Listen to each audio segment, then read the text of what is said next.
It. Wow. This is what normally happens when we used to have our face-to-face LEKGOTLA.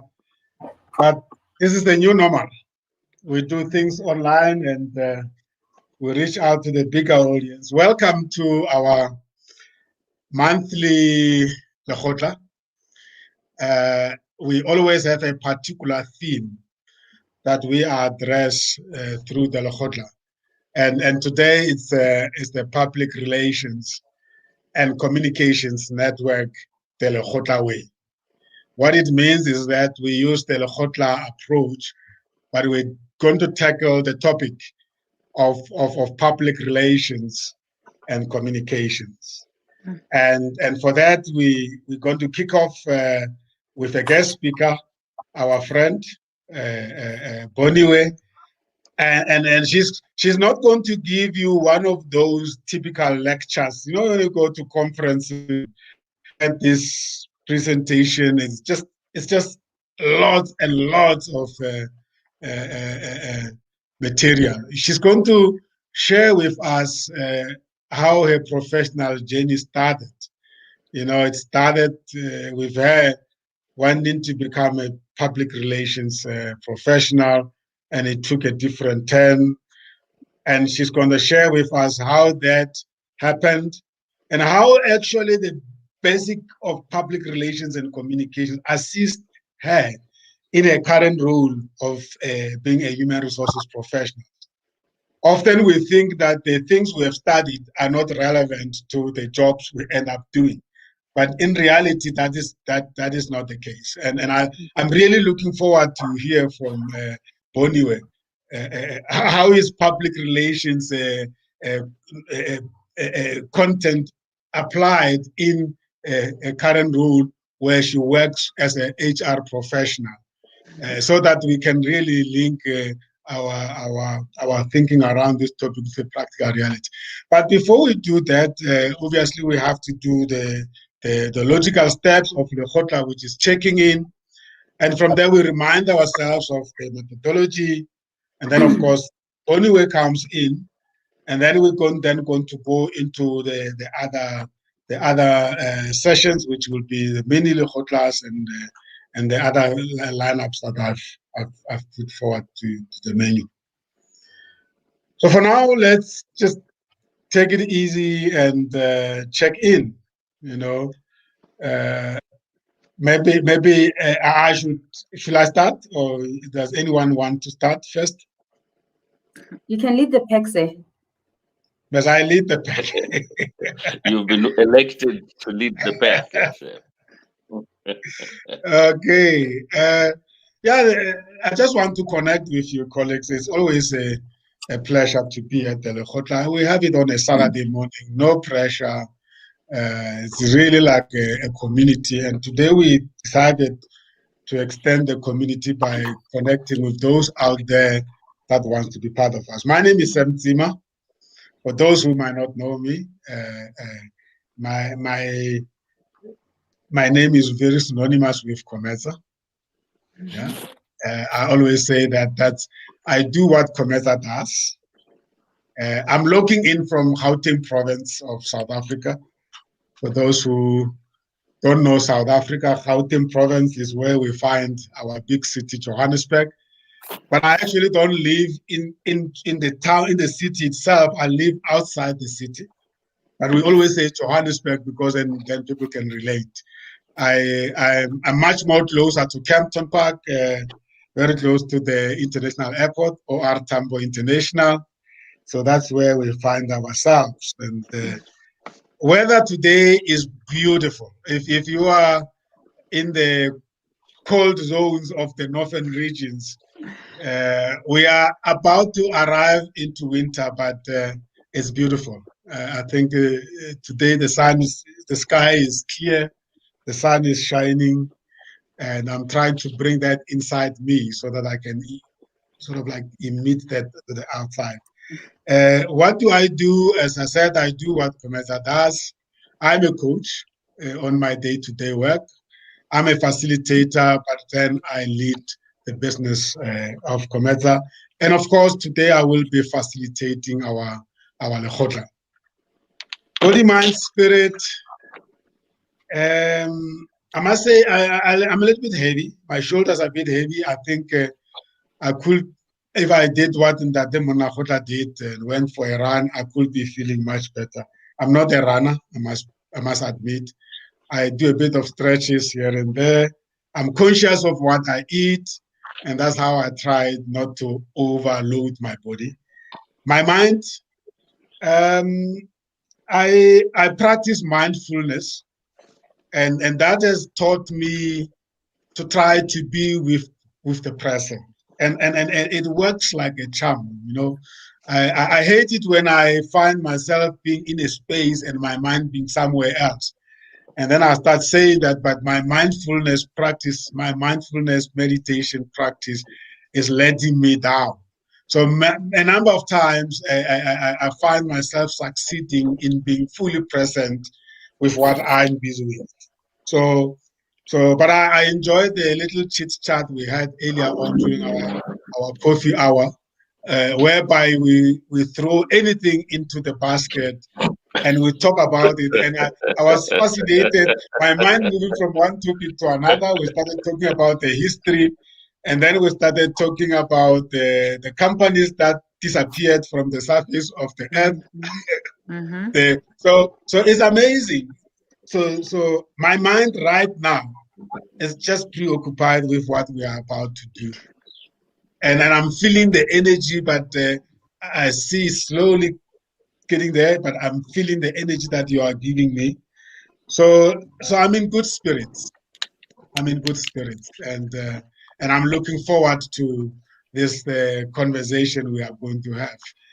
Maybe I've got high expectations, but I will tone down my expectations as we go along. It's good to have expectations, you know, and then you try to measure them as we go along. So I expect that we're going to use our LEKGOTLA methodology to really understand public relations and communications for what it is. All of us, we want to connect. All of us, we communicate. All of us, we are communicated to. But I don't think we really think deeply about it. So I really want to come out of the LEKGOTLA today, having decided that this is how I'm going to use the insights around public relations communication to enrich my relationship with people. I think sometimes we make these functions exclusive. You must study PR to practice PR. I think all of us need PR. All of us have identities. We are the brands of our own. And all of us communicate every day, but I don't think we ever think about what it is that we communicate to people and what does it do. So today I really want to take something that is going to be my practice from now onward. I feel like I know what I want, and I just want to confirm it. And that's my expectations, Bonnie. Noted, sir. Noted. And on that note, I think I might as well just follow you in terms of my check-in. So for everyone, my name is Boniwe. My name is Boniwe Danster. I'm also in Gauteng, in an area called Sebokeng, close to Vereeniging, for those of you who would actually know the area. And I think the weather is beautiful. The sky looks very clear. I haven't been outside, I must admit, so I'm not sure whether it's cold or hot. However, it looks beautiful. It's sunny. So the reason that I'm also joining today is also to come and share my experience with you and how I transitioned from public relations into human resources. But we will touch base on that a bit later on. I'm in a good space. I'm happy. I'm happy it's weekend. Like weekend always brings happy moods. So I'm slightly tired because I actually had a very late night with an assignment submission. But that did not deter me from waking up because I was looking forward to this session. I've been looking forward to it for over a month, actually, from the day that I was invited. And my expectation today is also for me to learn from you and to get to engage and connect with everybody so that I can continue building relationships and I can continue learning from those around me as well. So thank you. That's my check-in for this morning. And the body, mind, and spirit, how are you doing? No, I'm good. My body, mind, spirit, everything, it's good. I'm in a good space. You mentioned earlier that you also have time to meditate, mindfulness. I wish I could practice that. I practice it in my head, but I haven't actually mastered the art of or perfected the art of doing it religiously. But it's one of those things that in my head I do. But other than that, body, mind, and spirit, everything in good shape, sir. Yeah, good, lovely, and thanks for making time for us. You are our honored guest today, and Thank you. for that we appreciate. I will hope in next. Yeah, I hear an echo though. Okay. we can hear you very well. Okay. Some of you will know an artist by the name Bob Marley. He has a Yeah, song, "Sun is shining, weather is clear." Oh, he was a favorite. Okay, so that yeah, shows you that I'm not 16 years old. I remember artists from way back when. Okay, so where am I? I'm in Johannesburg. I'm in Centron in a place called Ellingham Manor, and yeah. the sun is shining. And if Sam hadn't dragged me to here to this morning, I would be probably on hole number 4, swinging my clubs and enjoying the golf. I love a game of golf, and right now, for those of you who know a bit about it, the Masters Golf Tournament, one of the majors, is happening right now. It's a major, Wow. major event. I mean, if you get time, just watch, not to understand the golf, just to see the beauty of the golf course. It is Yeah. moi. And we're proud because we've got 3 South Africans who made the cut, and who knows? Who knows? Something might happen there. So fingers crossed, folks. Yeah, and, absolutely. and one more, the fellow who's leading the tournament, Justin Rose, was born in Johannesburg. He is British, but he was born here. So I think his talent comes from here. The rest is British. Yeah. All right. Wow. Okay, so as I said, the weather is clear. And what do? I'm a business life coach, coach executives. I'm also a facilitator. Once in a while, I get speaking engagements, and I love talking about the mind and how everyone has it within them to be exceptional. So I have a YouTube page. I can share that link. I think I should share it with you, where I talk motivation, I inspire people. I also work with a fellow called Bob Proctor. He is a teacher, a motivator, inspirer. So I am a certified consultant for him. We have a program we call Thinking into Results, where we help people understand what goals, understand who they are, conscious mind, subconscious mind. I was talking to Sam earlier this morning. He was saying energy. And as you know, energy is neither created or destroyed. It is there. And each one of you has amazing amount of energy in there. But it takes a thought to let it out. And it takes belief in yourself to believe who you are. And I believe each one of us here is exceptionally talented. Exceptionally. But you've got to believe that you are for us to see the best of you. If you think you are nothing, then we will see nothing from you. But if you know and you say it loudly that you are the best, then we'll see the best from you. So I love that kind of thing because I understand. So I'm working with one of the consultants here. They have started a magazine called Elevation Business Magazine, ABO.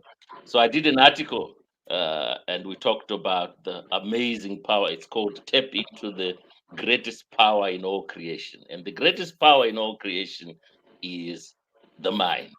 God gave you that mind. That's the greatest power of creation. And so we're talking about what it is, how you can tap into it to become a better person. All right. And so, as you can hear, I can go on for a whole day, but I have to let you guys talk about it as well. I write things. I'm an author. As I say, I love facilitating. I love speaking. What's my state of being? I'm a very positive person, extremely positive. Sometimes I frustrate people around me. Well, they say, "Oh, but you're putting on an act." I said, "No. The best way in life is to understand that when you are low, you're low, and say it. At the moment, I'm low, but understand why you're low, and then say I'm getting out of it. It's pointless to stay low because the world is valleys and peaks. You must always be looking out for a peak, even though you're in the valley. You got to be look up. And so, if you train your mind to understand that, yes, there will be downs, there will be ups. There's what we call the laws of the universe. And one of them is called the law of gender. And one of it talks about the ebb and sway of life, that you will have seasons, you'll have winter, you will have autumn, you'll have. Understand yourself to see that no one stays in winter forever, but no one stays in summer forever, but and understand to navigate between the states to become the best. And what do I expect from my friend Boniwe today? For her to tell me where she's come from, what her expectations are. We have formed a great partnership, me and Boniwe, in one of our shows, and I absolutely love working with her because she works hard. And you can see I come from the old school that believes that in working hard. But when you work hard, you get rewarded. Anyways, I'm expecting to hear that. And to refresh myself also on public relations. A quick story. I was a lawyer in private practice. I was invited to join a listed entity as a legal advisor. But the chairman of that company insisted I went and do a public relations course. Initially, I actually frowned on it and said, "Oh man, I'm an attorney. That is the best thing that I ever did."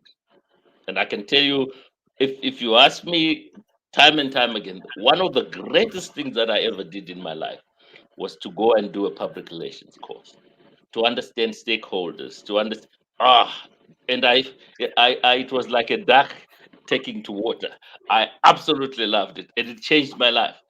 Right now, I'm more comfortable in that space than anywhere. So when I hear Bodyway talk, she's reminding me of my younger self and the things that I went through. I absolutely love public relations. So yeah, I expect to hear what's going on in the new world now around that and the things that we're going to do.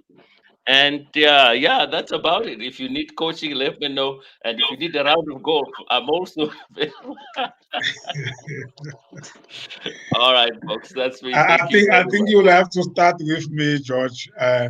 I started, and then halfway I just didn't cope with the discipline of being on the. It was not even a golf course. It's one of these centers here in Woodmead where they take you to take it. Oh, World of Yeah. Golf. But one thing I loved about, I just love putting alone. You know the putting Yes, where yes. I'm not And under pressure, and when I hit that hole, I get it's this. like, It's like I've achieved.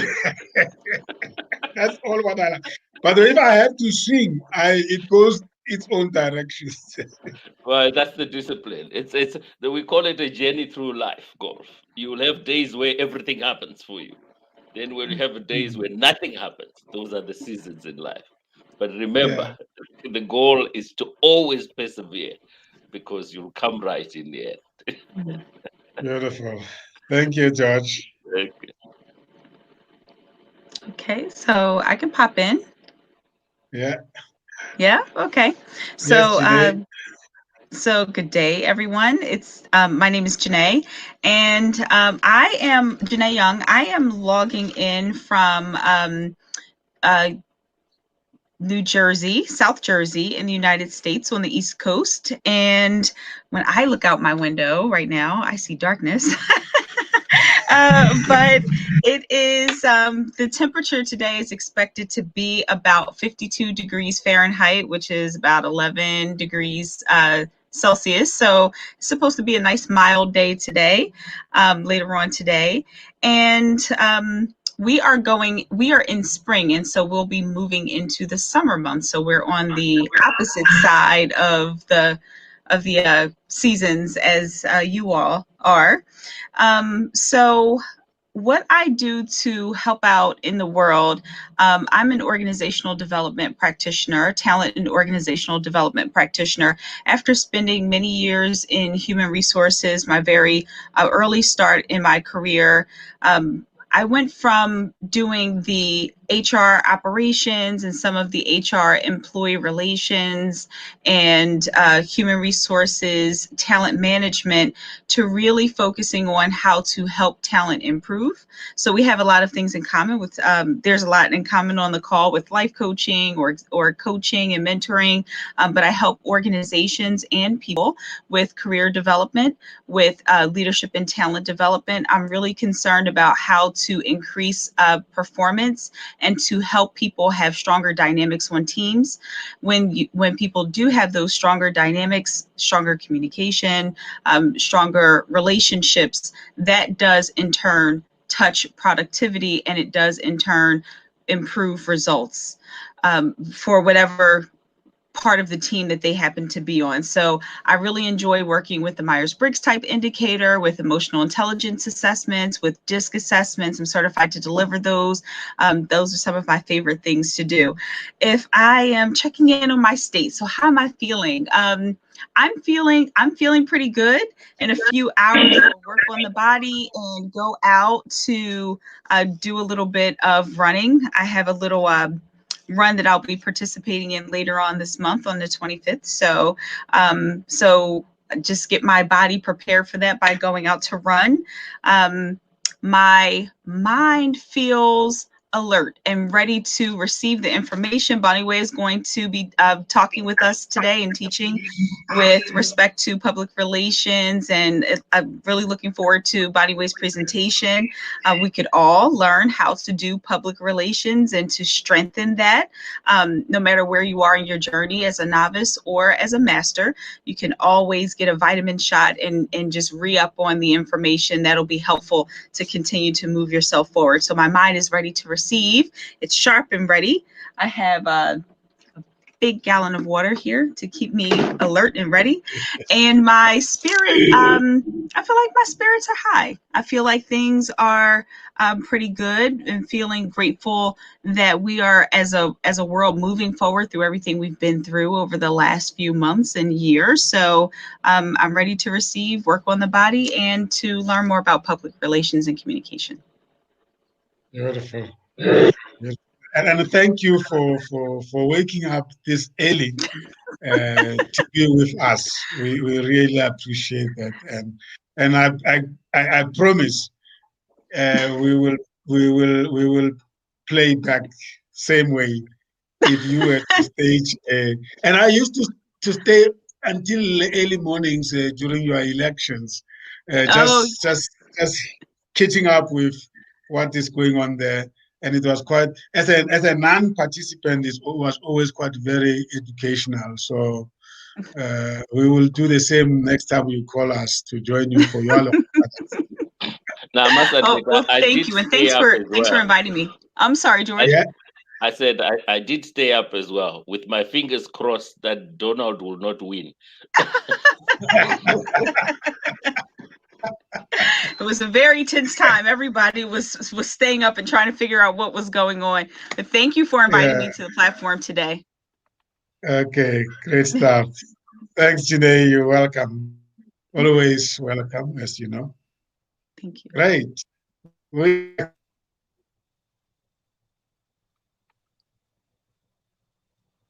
Who's next?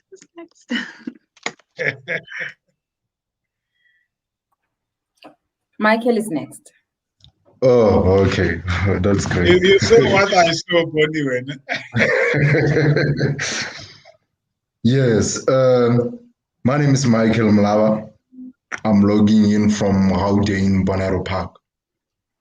And the weather is, the sky is clear and it's a little bit sunny. Shows that it's a great day. People are cycling and taking a jog and everything. And what I do is I'm a producer and station manager at COMETSA Radio Worldwide. And my body in the morning was a little bit tired together with my mind and spirit. But Sam knows how to take it from gear 1 to 5. So everything is well now equipped and ready for the day.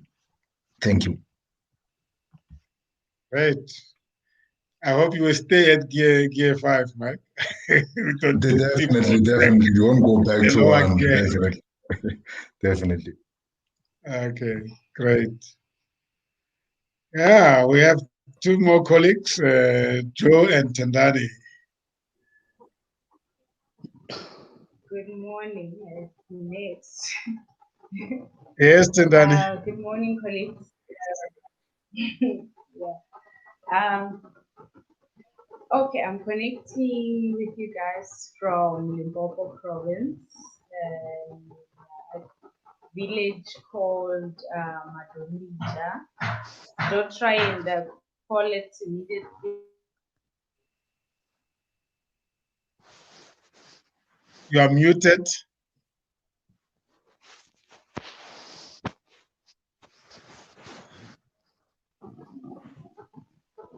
Yes, and yeah, what do I do? I'm an entrepreneur. I'm also a DJ, broadcast at COMETSA. Yes, and then I'm actually also a co-host again for other two shows, the Sports Development Show, and my show is tourism, hospitality, tourism, arts and culture. And yeah, the weather outside it's a bit chilly, cold, a bit cold, but yeah, I think it's not gonna be a whole day weather because it's a bit shiny. And yeah, I'm actually looking forward to today's lecture with Boniwe. When you hear about public relation and communication, it was always, something that you just hear from officers and you don't really know what you always said to get a document or to take a document, and you basically don't understand what the department is doing. But as an entrepreneur, you learn that those are divisions that you really need to understand. And today is a great opportunity for me to learn more about it and yeah, to use it as well. Everything you grab, you use it as part of building yourself, and increasing capacity in whatever that you're doing. Mind, body, and spirit. I'm just not in a good state. I was not well for a couple of days, so I'm still trying to recover, but I know I'm heading to the right direction. Yeah, I think, yeah, that's it. Thank you. Okay.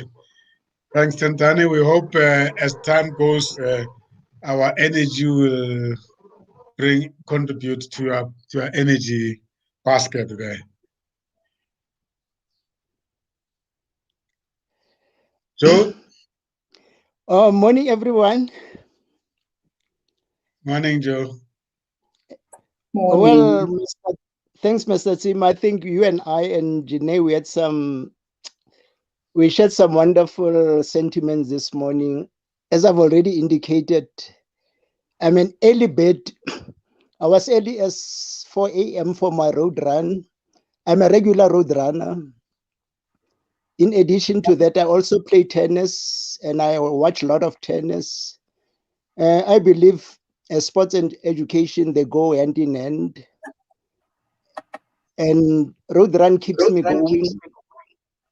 It keeps me healthy. It sharpens my brain. What I do in life, well, I'm an ex-banker. I used to be a business manager. Prior to that, I was a relationship manager, employer, at First National Bank. In the year 2016, I took early retirement from the bank to put more energy in my business school. I facilitate in the following fields: business English, financial management, human resource management, power of public speaking, Public Finance Management Act, Municipal Finance Management Act, monitoring and evaluation, skills development facilitation, asset management, diversity management, and sales and service management, and others. For the past 4 years, I trained a senior. Can you hear me? Yes, yes, we are with you. Yes, we can hear you. Yeah, for the past 4 years, I trained senior management from the following departments: National Treasury, South African Defence Force, South African Police Services, Municipal Managers, Department of Human Settlement, Metro Police Department, and government facilitators. From my intellectual perspective, I believe there is a dearth of mentorship and coaching in the country. I strive to uphold a high standard of quality, not only in my education, but also in my review of my participants. My aim is that my present and future participants will always be satisfied with the professional services I provide. I'm a compulsive learner with an insatiable appetite for knowledge. For me, studying is lifelong. I call it my intellectual vocation. The learning curve, it never ends. What I believe in, being a member of COMETSA, really, just not to be a participant.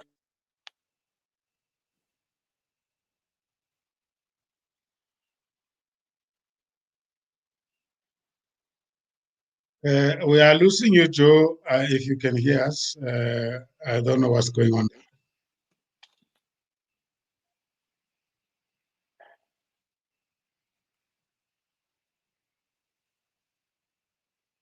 Okay.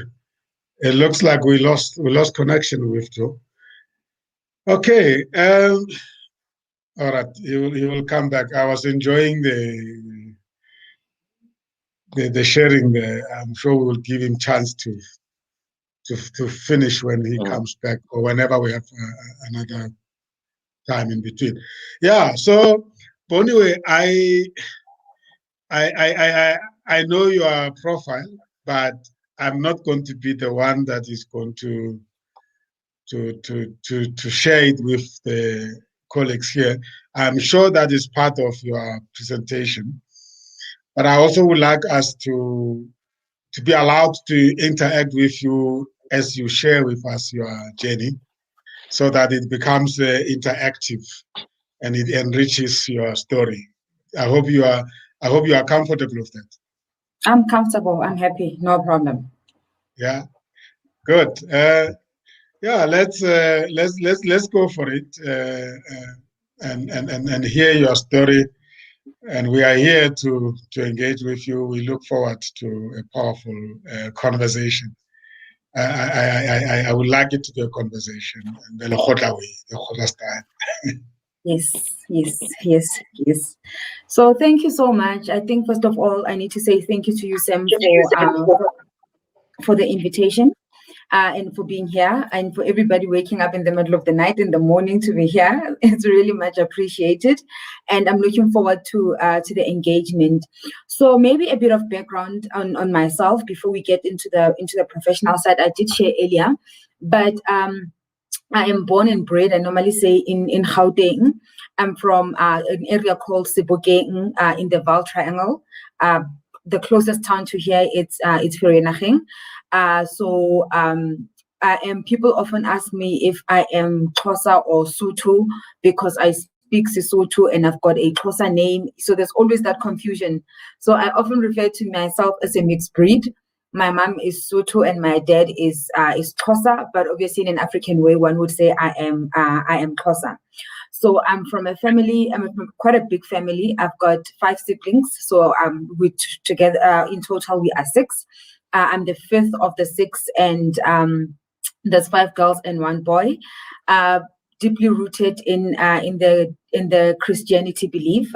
That's how we grew up at home, and I think that has actually been my grounding place in many times in life when I come across challenges. So that's just me, and then I've stayed in Gauteng most of my life, rather. And then I moved to Cape Town in 2015, and then made my way back to Gauteng in 2019. Obviously, we're always chasing better opportunities, chasing things that you think will actually put you in good standing and help you grow and develop as an individual. So that's me in a nutshell. So if we then talk about myself, the career and where I am and where it started, and the transitions and the the hills that I had to climb, you know. So initially, I actually wanted to be, when I was in grade 11 and grade 12, I knew I wanted to be a lawyer. So being a lawyer for me was my first passion. And then my second option to that was public relations. But without having a lot of knowledge as you in school, one thing that was similar between being a lawyer and being in public relations is that I was going to be able to talk. So you can see, for me, it was about talking more than anything else, you know, let alone that you have to defend people, let alone that you have to write articles. It's not about that. That I didn't know. For me, it's that public relations, you talk. Lawyer, you talk. So it was all about the passion for me. What I was chasing I was chasing public speaking more than anything else. All right. But ultimately, then I ended up having to apply and to register for a public relations qualifications with Val University of Technology.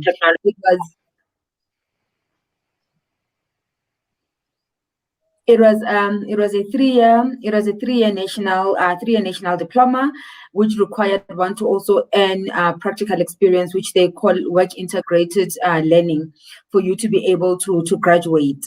So I think my learning journey at university or at tertiary was actually quite an interesting one. I actually loved the people that I came across. I loved the lecturers that I also encountered and built relationships with during my 3 year of study. And I must say that some of my senior lecturers are still, I still consider them my lecturers today. I still have a good relationship with them. I still reach out to them even today, though I'm actually outside of the profession. So while I was still studying there, my favorite subject was corporate communications. That was my main subject that I actually loved, because it allowed me to speak up in class. It afforded me the opportunity to be able to write. So I think from a communications point of view, I actually loved that. I loved media studies as well. There's an element of journalism.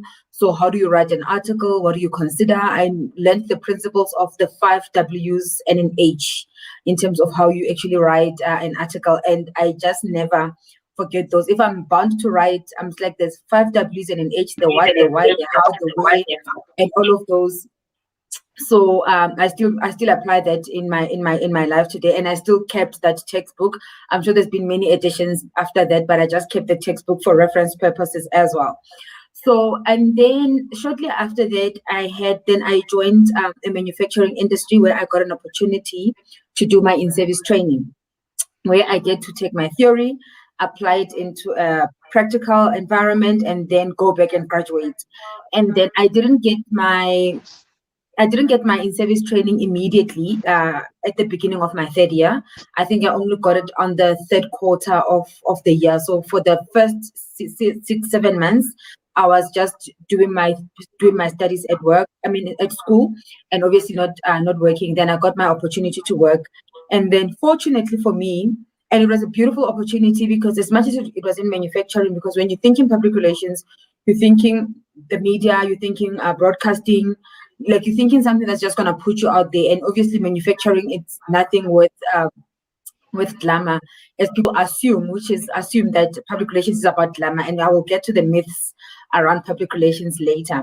So I was in a position whereby I worked in corporate affairs or corporate communications, and then it also then afforded me the opportunity to work closely with the internal comms manager, who actually also then was so passionate about writing, and she gave me the opportunity to write, which is something that I really liked. So I used to write articles for internal publications, newsletters, and notices, and speeches for management when there were events. So I was more in my element at that point versus other people that were also into events. And then I think from there, I actually worked in that space for only a year, slightly just over a year, and then I graduated. But during that time, there was an opportunity at work. They had advertised a position of a human resources assistant. They advertised the position. I didn't apply. I'm not a human resources person. I didn't study human resources, because we always have the belief that your profession needs to be in line with what you studied. I think George said that earlier. And it's often not the case. And it's often not the case. One thing that I have learned about studying or about any qualification is that its main purpose is to help you think and to stretch your mind and to stretch your horizon and the view of the world. And it's also an indication that you can put your mind to, you can do anything that you put your mind to, if I may put it like that. So we must never make a mistake of believing that what you studied is what you are confined within. It's just only a small element of things that you can do, but you can actually do anything that you put your mind to it. I'm sure I can transition into an engineer, but anywho, science is another subject on its own. So for me, I think so. Then there was a position advertised for a human resources assistant. I didn't apply for it. I had no reason to. I was still young. I think I was in my early 20s, and I didn't apply. And then I think then they didn't get a suitable candidate at that point. I don't know. The then manager said to me they interviewed close to 15 people and they didn't get anyone. So I just got approached sitting at work. I think it was Monday morning. I was sitting, I was working, I was manning the reception at that time. So our switchboard and the reception also reported under the public relations department. So I was sitting there, manning reception, minding my business. And then this lady came and said to me, there's a position for a human resources assistant and you didn't apply. Why? And I'm like, no, I'm in PR and I'm want to grow into the space. And then she said, we didn't find a suitable candidate. Do you mind if we interview you? Okay. I don't know what that means then. And then I went to the interview. Like it was the same day. Like she told me like 2 hours later. And the misconception, like with any other profession, you're thinking human resources, you're thinking you hire and fire. With a little bit of knowledge that I had at that point, that's what like HR, you hire and you fire, and then yes, you recruit, and then you discipline people, which is also another misconception about human resources. And then I went for an interview, and there was a panel of 4. In my young age, I felt so intimidated by all these people in front of me being interviewed for something that I didn't prepare for. And then the interview was conducted that day. At the end of the day, then I went home. And when I got home, I think a few minutes later, and then I got a call. It was one of the administrators in HR and said, would you like to work in HR? I'm like, I will, given the opportunity. She said to me, you were successful in the role. I'm like, oh, okay. You don't know whether to be excited or not, because it's good news, but like, how am I successful in a role that I didn't apply for? How do I become successful in a role that I really didn't prepare for in the interview? And you start wondering, what exactly did I say? You start thinking of your answers, but your answers are like you so blank, right? But when I think in my as time went, I realized it's because me being in public relations and me being in corporate communications, we used to work very closely with the trade unions in my space. So with the trade unions, when we're doing initiatives, or when we're doing activities, when we're doing wellness initiatives and all of those. So I got to learn about the trade unions at that point in time. And obviously, then there's a NUMSA, there's a UASA, and then there's a solidarity. So the curiosity, I think somehow that I had applied had helped me in that interview.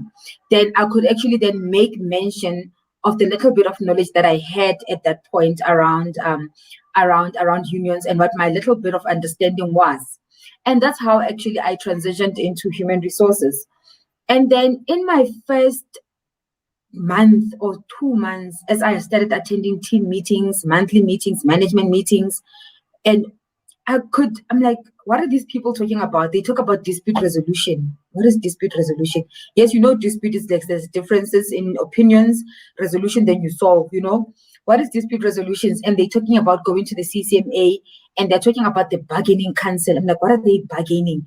And everything was just above my head in those meetings, was literally above my head, because I don't have any theoretical understanding or grounding into this thing, and I'm thinking, what is this? And then I would write down notes, and I will look into the room to say, who looks friendlier than the other. And then during a tea break, I could ask you a question to say, what is this? What is this? But it was very Chinese to me. It was very Chinese. But fortunately, the manager that had appointed me was quite a good manager. And then I had a conversation. I said, you know what, I really appreciate the opportunity, but I really don't understand what I'm here to do. And if it's possible, can I ask or apply for a company bursary where I can actually study a human resources related qualification so that I can have the theoretical knowledge of the profession while I still continue to work, so I could concurrently match the two. And fortunately, then I applied for a bursary, and my bursary was then approved. And then that's when I got to study my BA in industrial psychology, and I think that then helped me. And what was nice about that qualification is that I'm studying and then I'm working. So some of the things that they talk about in class, you've heard them somewhere in a meeting or someone talking about. When someone talks something in a meeting or at work, you know which book to go and refer to. So I think that learning journey for me was actually quite an interesting one. And I think I was saying to someone yesterday to say, if it was possible, we could work first and then study, because then the studies makes meaning. But unfortunately, at the moment, the world works in reverse or the opposite way. And that's how I actually then landed in human resources, And at certain points, I actually still wanted to go back into PR, because remember, PR was also one of my first passions as well. So I actually still wanted to go back, but it became, every time I tried to go back, it was like difficult. You applied for jobs and you got declined because you are in human resources. But before you knew it, you're 5 years into this thing, 6 years into this thing, you've got a degree into this thing, you are contemplating on your postgrad into this qualification, and you realize there's really no turning back, And 14 years, I've been in corporate for 15 years. And in that 15 years, 14 years has been in human resources. So you can imagine that I'm immensely entrenched, in it. I'm going to be soon be counted amongst the fossils in this in this profession, and that has been my journey, I'm not sure if there's anything that anyone would like to ask before I go further in terms of the skills that I have learned from public relations and that I have actually then applied into my human resources field. So maybe if there is anything that anyone would like to know, or for me to probe in based on the little that I have shared so far. No, I just want to make a comment. I mean, you mentioned something just now, that if it was possible, we would work first and then study. I think it is possible. And that's through what you will call learnerships, or I don't know what they used to call it. I actually agree with you 100% that helps you in deciding actually what's your type of career. And I think it's possible that people can finish the trick and then be exposed to all departments in companies through a proper program, though, and then from then they can go back and study. It is extremely very important, because I also landed in the human resources not by plan. And then I've been in human resources since ever. But I studied something different. So I don't know whether people like Michael want to compare, because Michael is doing exactly what you've just said. From finishing high school, he is studying while he's working. Mike, any comment from your side on that? Just sort of to put you on the spot, but I thought when she mentioned, I thought we have a case study here. Yes, it's quite a way forward to start working and go to school. It kind of go well together and collaborate well, because when you look at the things, it's at school, it's just a matter of theoretical, and when the transition from varsity, it can be varsity or any tertiary level, to work environment, it's quite hard, how they analyze the things, how they collaborate, how they engage with one another. So the best possible option is to work and study. But in this case, you can do it together, part-time, study part-time, and also working. So they quite go well together. But unfortunately, the culture is if you have a son, a daughter, you send him to varsity, then he goes and works. He doesn't do secondary school and you say, okay, go and work, son. Then no. It's the culture is definitely the other way. Go.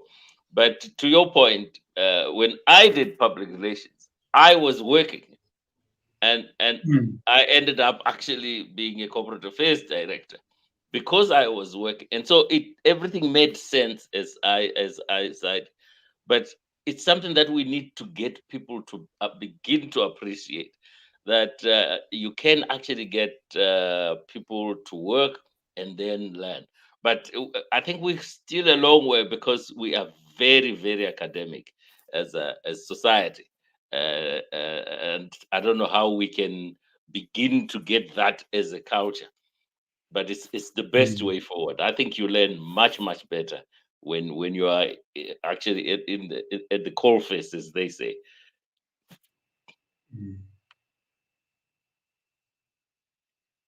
So are you what is going on in your mind? I mean, what will have happened if you landed into a PR work immediately after finishing your studies? I don't know what would have happened. I think I would be working. I think I would be a journalist. You know, had I pursued that, I think I would be more in journalist, in a journalism space rather. Apologies. The reason for that is because I love writing, right? And then I think, like any other profession, it has different facets to it, you know. So it's not just public relations and public relations, or HR is HR. Like under HR, you've got talent management, you've got performance management, you've got remuneration, you've got learning and development, you've got organizational design. So there's all those facets. Same applies to public relations. So there's public relations, then there's communications, then there's media studies, then there's stakeholder management or stakeholder relations. So there's also different compartments to that as well. But I think where I was at that point in time, or where I would have loved, if I was still in public relations, I would either be a journalist or probably in stakeholder relations. The reason for those two is because I think from a journalism point of view, it's the love for writing and the love for reading, because there's always knowledge. One thing I learned about that is that every time that you write something, you don't just you write because there's a thought, but for you to make your thoughts more meaningful or informed, you go and read, or you go and read. So you go and do your research, and you find more information, you find more content to make your thoughts coherent, if I may put it like that. And I think that's one of the reasons that I love writing and reading, because you can't love writing without reading. You can't love reading, you know. So it actually comes well together. And that's another way of continuous learning, if you think about it, you know. Learning is not only classroom-based learning. We learn through books, we learn through engagements, we learn through listening to others, we learn through investigating our thoughts and our opinions. And I think it is for that I would say would be a journalist, because putting a pen on paper for me is something that I like. I was saying that to George the other day. He had his thoughts on our previous show. He had everything typed out and he emailed it and whatever. I'm like, George, I'm still a pen and paper girl. You know, my thoughts, I need to, like, you'll see, I always have a pen in my hand half of the time. So I'm like, I'm a pen and paper girl. I love putting my thoughts on paper. I love scratching them out. I love using highlighters, you know. And then at the end of the day, I have a messy paper and I'm like, what's happening here? So I would be in that. Or alternatively, I would be in stakeholder relations. And I think that for me, it would be because I also feed off other people's energies as a person. So I'm actually a person that's actually quite out there. And then being in stakeholder relations, so it means it's all about having to go there and engage with people. It means having to go there and seeing how you maintain and mend relationships, you know. And I think for me, that would be something that would have energized me, something that I would actually then like. So I would have landed more or less in those streams. And then with journalism, I'm sure it would have also led in me getting into broadcasting somehow, you know, because having to talk is something that I really love. I often say that talking, I think it's I think talking is my talent, you know, and my purpose, I think it's also impacting people and making a difference in people's lives and communities. And I can do that through talking and through knowledge sharing. And I think that's where I would have been, Sam. Now that you are in HR, when you think of it, you also could have missed HR. How will you, if you were to reverse and you will think, and let's imagine you missed HR, you didn't get to come into HR. What will have that done to you? What do you think if you didn't come into HR? Or how when you think of it, how do you feel? When I think of HR, if you think of what will have happened if you didn't come into HR, yeah, you're enjoying HR now. You're very passionate about HR. Yes. So it's also a good thing that it has happened. But like I said, if I also didn't land in HR, those two streams that I explained earlier, that's where I would have actually then been. But I think also from not only from a profession, but also from an academic point of view, where I would have been, it's that I would have chances, I would have actually pursued my studies further than what I had. I would have actually done my BTech in public relations. I would have done my honors in corporate communications. And I think I would be at a point in time, as much now as I like to contribute in terms of the HR profession, I would also be doing the same. Contributing to the public relations profession.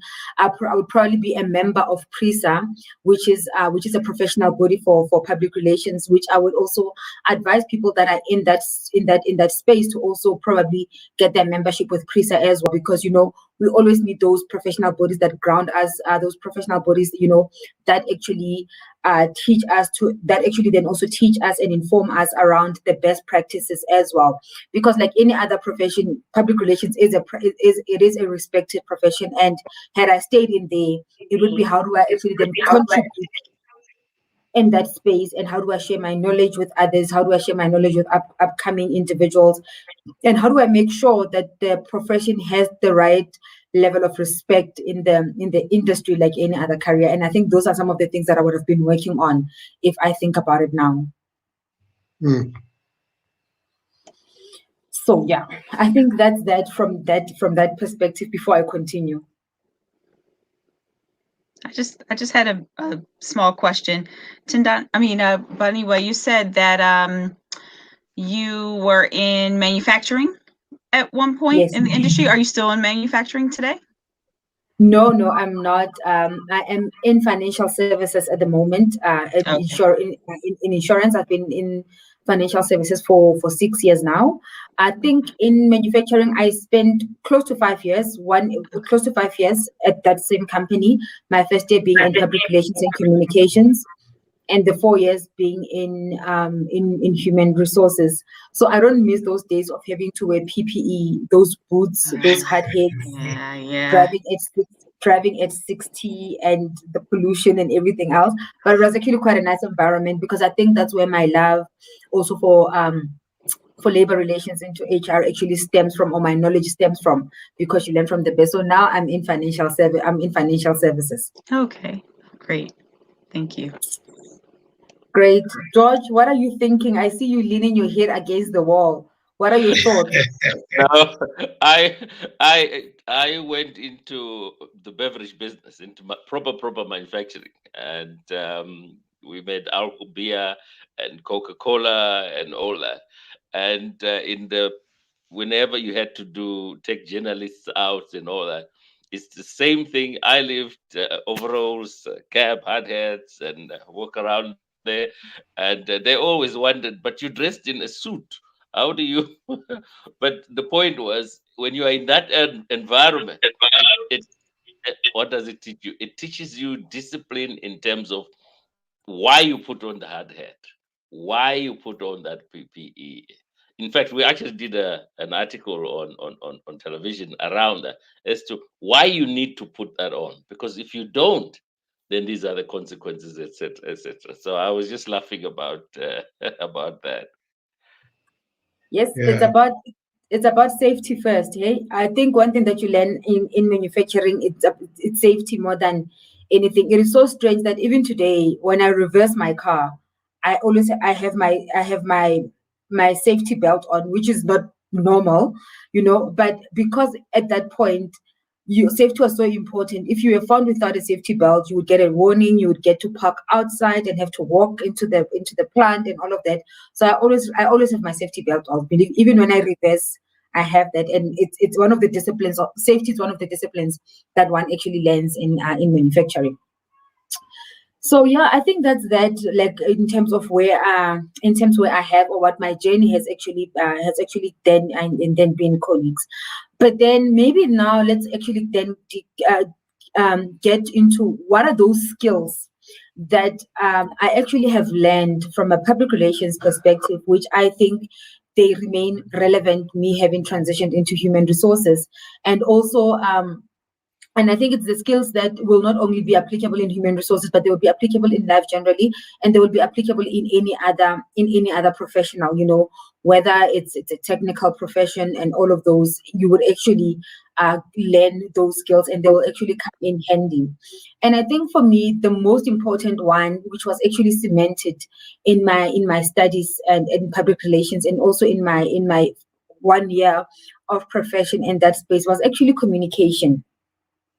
Communication, I think it's the most important skill that each person must invest in, and it's a skill that one must work on developing it continuously, because communication is also about how you show up as a person, right? And we often talk about verbal communication, and we also talk about non-verbal communication. One of the things is that as much as you might not be talking, but how you show up, your facial expression, many people can read a lot into it, all right? And it might not be how you're feeling or what you're thinking, but how you show up, it's actually quite important. Verbal communication is so important. And when we're talking about verbal communication, we're not really talking about being an extrovert.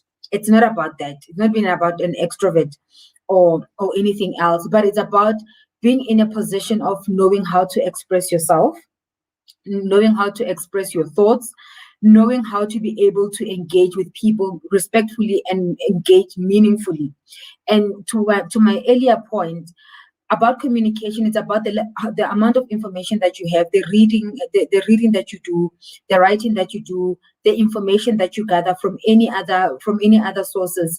And I think for me that has actually been quite important for me, because it has enabled me to be able to express myself. It has enabled me to have the confidence, as much as sometimes you can be in a room full of people of high profile where you feel intimidated, where you are not sure if you should be in that room. But the fact that you are able to raise a hand and express yourself, or you're able to raise your hand and ask a clarity-seeking question, I think it goes a long way. And that actually helps in terms of your brand. It also helps in terms of visibility. And another thing, it's about when you communicate, it's not only about having to communicate, but it's about how you actually package that message, or that message that you're putting forward. Because sometimes you can have good thoughts and ideas, but they could be fragmented. They could be all over the show. But one thing about communication is that it helps you narrow down your message to get to the key point quite quickly, right? And I think for me, it's one of those things that I've actually learned when I was actually in the public relations field as a profession. Like I said, I used to actually write internal articles. So it's about how you write your message, how you write your message, and who are you writing it to? Who are your target audience? Is your message meant for everyone? Is your message meant for a specific group of people? How do you package that? And I think that has helped me quite a lot even in my human resources field, to say, when I go talk to people, or when I'm facilitating, for example, if I'm facilitating a session and it's for employees only, how do I show up and how do I put my message across? If I'm facilitating a session and it's only for management, how does that come across? And if I'm facilitating a session and it's both employees and management, how do I then come across? And those are some of the skills that you actually then learn in PR, to say, how do you distinguish between your stakeholders? How do you distinguish between the recipients of your message? And if you've got different people, how do you make sure that at the end of your session, you've managed to touch each and every person with their different needs and their different personas? So I think for me, communication has actually been has actually been one of those key skills and learning that I have taken from my PR world, still continuing to apply into my human resources world. And I say, if you need to know how to express yourself, especially when you're in corporate, guys. Sometimes you can know how to work hard. You can be a hard worker. You can deliver. You can know all the technical aspects to your job. But if you're unable to share those, if you're unable to express what you've been doing, that could to a certain extent be a disadvantage. And that's why communication for me in this list actually comes on top of the list. Right. I see you nodding, Sam. Well, yeah, I'm thinking as you are sharing these insights, how many of us have not advanced in our profession simply because of not being aware of these points you are raising, especially in areas like human resources, because you spend the entire day in the human resources function communicating, basically. So have you ever found yourself in a situation where you see this person wants to communicate something, but they are let down by their lack of awareness of the science or the art of communication? You do quite a lot. Sometimes and I'll maybe take it back to maybe having to facilitate. Sometimes you facilitate a session, and then you can see that people are they are deep in thoughts in terms of the conversations, in terms of what's happening. But not everybody is comfortable to speak up. Not everybody is comfortable to ask a question or raise a hand or participate. And I think it's important for you as a facilitator to be able to read the room, to be able to read the people that you're actually facilitating for, and find ways of bringing people closer to you in terms of having to open up. Sometimes you can just go ahead and call someone and say, if you were in this situation, what would you do? In that way, you get a person then to share their experiences without actually putting them on the spot, and by that, then they actually get to open up and share, which is something they wouldn't have voluntarily done. They wouldn't have voluntarily put up their hand or voluntarily just open their mouths and speak. And I think that's one thing that is important when you're actually facilitating. Read your room, understand your audience, and be able to reach out to people. And just by observing, like I said, just by observing their nonverbal gestures, if you see someone nodding, you can say, like I just did with you right now, Sam. I said, Sam, you're nodding, so you're nodding to something. Tell us what you're nodding to, Yeah. and sometimes that actually quite helps. But if you stand in a room, going to facilitate a session, and you're the only person that's then doing that's doing the talking, and then you don't afford anyone an opportunity to talk, then you're not sure. You end up not being sure as for yourself to say, was this meaningful or not? Did it land where it was supposed to land, and how it was supposed to land? And the only way that you can actually be able to measure that, you can measure that through communication, through engagement, and through creating a platform that makes it easier for people to share. And sometimes if it's one of those that people cannot raise up their hands or you cannot call them out, you use sticky notes for people to write down their ideas, and you get people to exchange that and actually say, if you were the one reading this, if you were the one that wrote this, what would that mean to you, and stuff like that. So it's a skill that I don't know how to call it an art, but it's a skill that you always need to learn and continue to craft every time. So yeah, I think for me that's quite key. I want to support you 200% on that. Because what they say is that sometimes it's not the thought or the idea that should be tabled to the board, to recipients. It's because the idea is okay, but it's the way it is put. If one guy goes to them with that same idea and engages in, say, an aggressive manner, etc., it will be rejected, that idea. But if you know how to communicate it, you get everyone giving you a standing ovation, but it's the same message. And so how you do it, the words you use, whether you use the email, how do you do that? And when you get the art of doing that, you are there. So it's such an important aspect what she's talking about. It's very, very important. You mentioned that there were a couple of skills that you picked up from Boniwe, you picked up from your PR that are applicable now to your human resources. You mentioned communication, and I was waiting for the others. Boniwe disconnected? I think she's frozen for a second. Yes. I think she makes such a good point and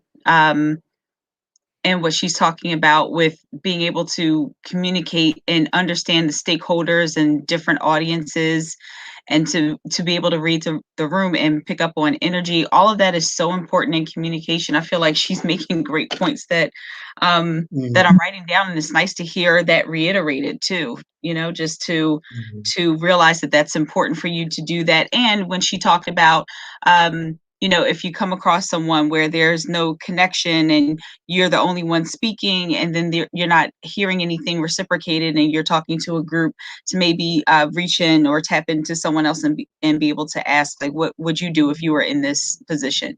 She makes some really great points. And you're back, by the way. And I'm back. And I'm back. You're making me think of how we relate to this topic and how we think about it. So it looks like it is almost a chapter of every profession where you deal with people.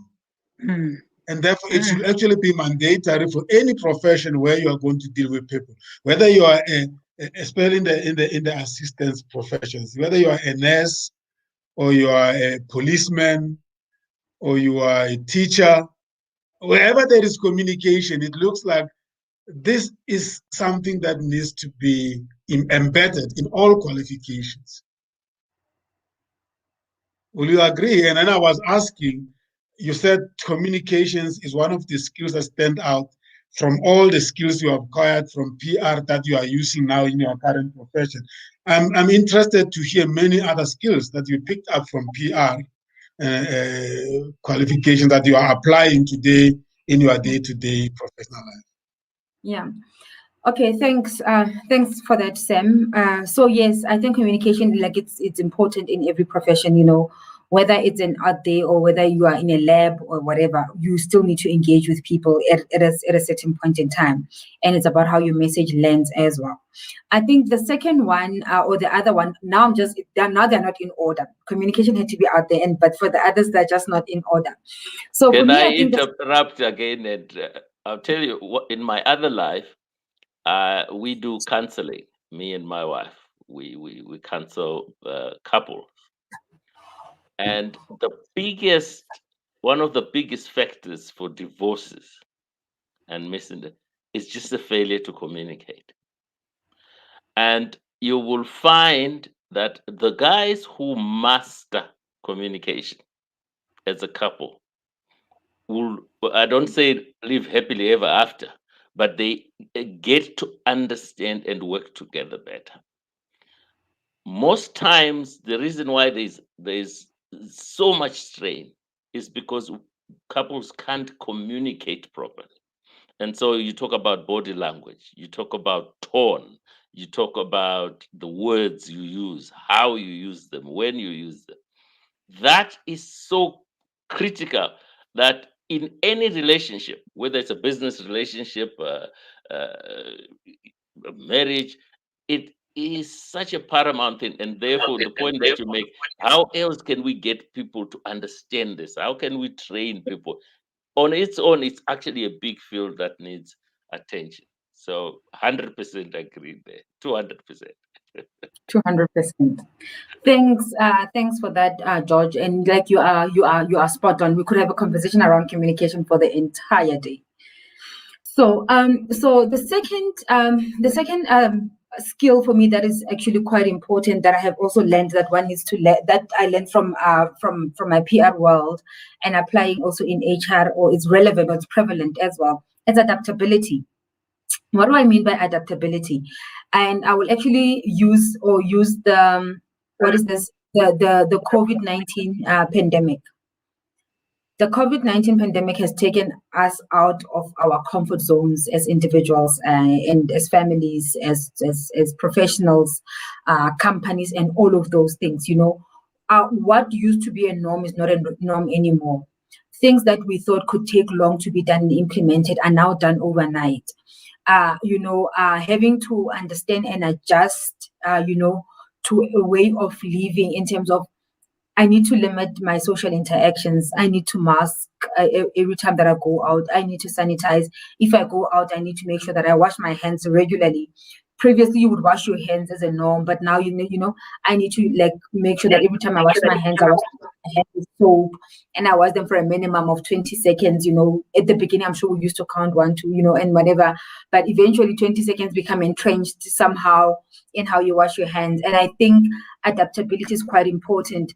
So from a public relations world, one of the things is actually about adaptability, because we know public relations, how it normally deals with company probably images, or they actually manage how they manage crisis management, right?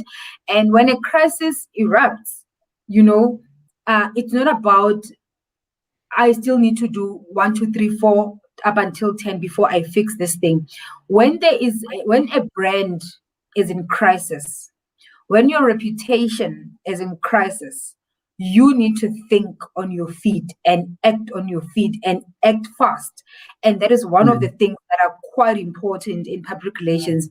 But as much as you might need to think on your feet and you might need to actually act fast, obviously you work fast within the boundaries of the ethos of the profession, and all of those things. But you have to salvage yourself. You have to salvage that. You have to salvage that image as well. And it's not about how long, but it's about immediately. And you need to adapt to that. You need to be able to reach out to people quickly. You need to be in a position of having to make decisions quickly. And I'll use one simple example. One of the things that I learned when I was at school about public relations, to say everything that you do, you must always have a plan B. If you're planning on having a garden event and it's all planned, your suppliers are on board, everything is proper, you need to have a plan B, to say if on that particular day it rains, come what may, that function still needs to continue. So it teaches you to have a plan B. And by that teaching you to have a plan B, it say you always need to have options in what you do. To say it could go either way, it might not go as I wanted, but I need to be in a position to adapt myself to the circumstances and to the environment. But ultimately, I'll be able to get to my ultimate goal. And I think for me, adaptability, not being comfortable in what you are now, not being comfortable in how things are done. And it also then also talks about the concept of continuous improvement, to say what you know today might not be relevant tomorrow. And if you look at it from a human resources perspective, what you find that it's that, George, you would know that from the show that you and I normally host, is that what happens is that we talk about how human resources has evolved over the years, how it has evolved in the past 12 months due to the pandemic, how organizations had to beef up their wellness offering, how IT has to beef up their IT offering, where at some point we were told that we cannot work from home. Working from home was something that was just done within a matter of weeks and days, So I think that adaptability, I actually also learned there, to say what is today might not be tomorrow. And you need to be comfortable in knowing that things are not always the same. Things are always shifting, things are always moving, but you need to actually then work on yourself to be able to be adaptable. We're talking about the VUCA world, you know, the volatility and all of those, the uncertainties that we actually then deal with. But PR, it's built around that. PR is built around uncertainty. It's about that. You know, you never know what they think of you today might not be of what they think of you tomorrow. So it actually teaches you you need to think on your feet. You need to be able to adapt to what the market or what the industry is actually looking for. And you must make sure that in the midst of that, you get to maintain your brand, you get to maintain your reputation, and you are able to redeem yourself confidently so as a brand. And I think that I have seen that happening in human resources in the past and even now, whereby we actually have to change the way that we're thinking. It's not only about processes, it's not only about governance, it's not only about compliance, it's not only about pushing papers, you know, but it's about how you then adapt to the new ways of working, how you adapt to the changing world, how you adapt given sight of the global trends and all of those things. So adaptability is also one thing that you find quite a lot in public relations, but I have seen it in myself and in my career, how I actually had to adapt. You know, we're talking about, for example, what's prominent right now. We see what's happening in the world around the COVID-19, the loss of jobs, like retrenchments that are happening. We need to adapt to that. How do you support the process? How do you make sure that people then get to understand you actually have a job, but you know that in the next 2 months or 3 months your job might not be there? How do you get yourself ready to prepare for the unknown, or to prepare for the worst? So adaptability is one skill that I would actually say, you know, I have learned during my PR days, and then it's still, even today, I need to be adaptable at any given point in time, because I never know what tomorrow holds, and legislation changes, introduction of the fourth industrial revolution, you know, the world that we live in right now. You actually need to be adaptable and be open to new learnings at all times.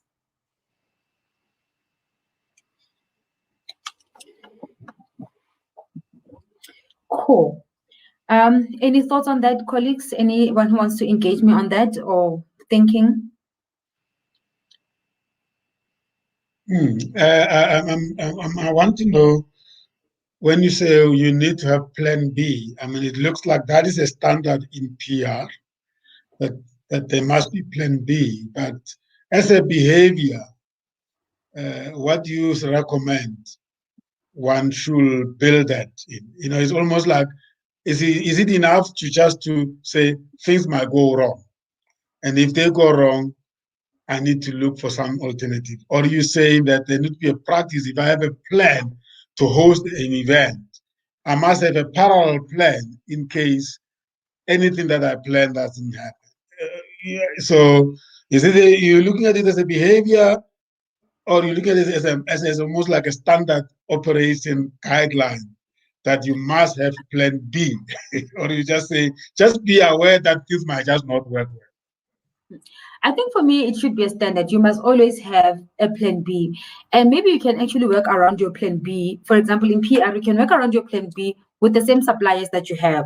So not to complicate your life on that particular day. So it should be a standard to say, what if, you know, you need to have the what if in mind. So you actually have to have that, because you can never guarantee anything with nature, you know, so things can go either way. But at the end of the day, you need to remember what is the end goal. And that's the one thing that you need to have in mind. What is your end goal? And you need to say, I will achieve my end goal irrespective of the circumstances, right? So it is, for me, it is a standard that you have to have.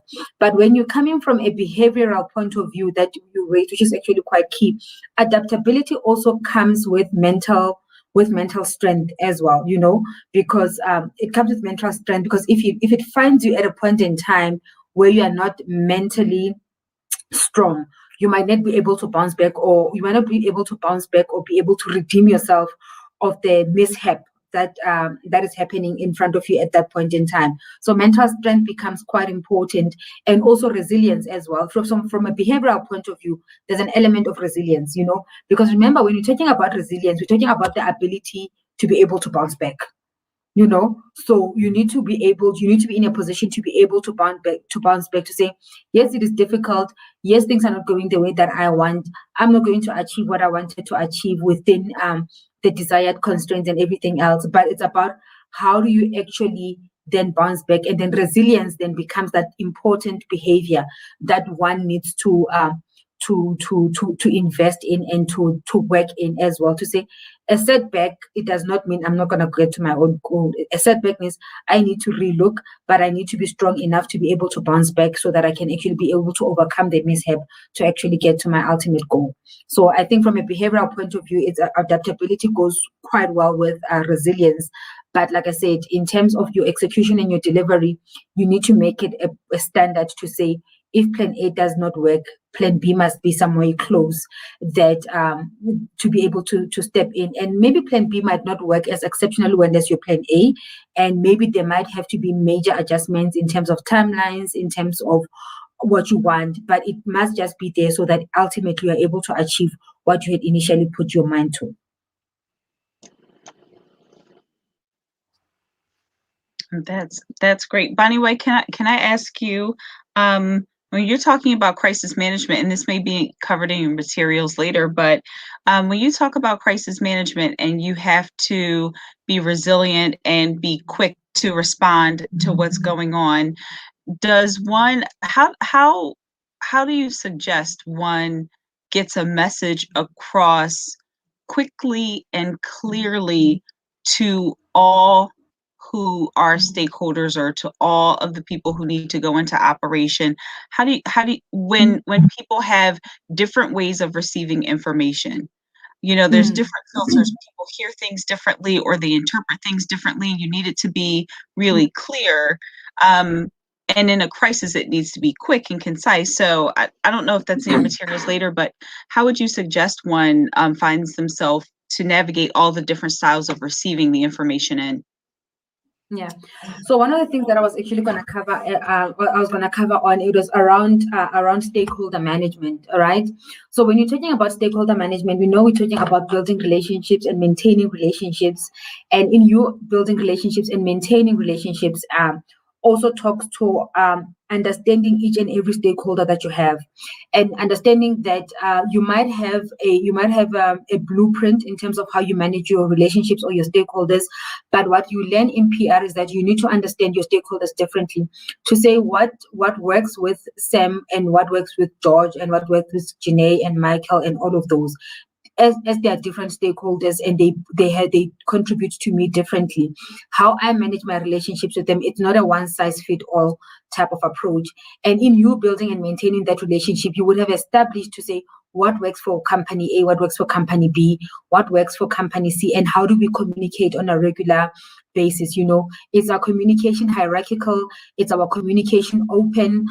Is our channels of communication always formalized to emails, formalized to face-to-face meetings? Can we actually then communicate via instant messaging and all that? One of the things that you need to understand very clearly is you will have your own stakeholder management plan that you utilize as your blueprint.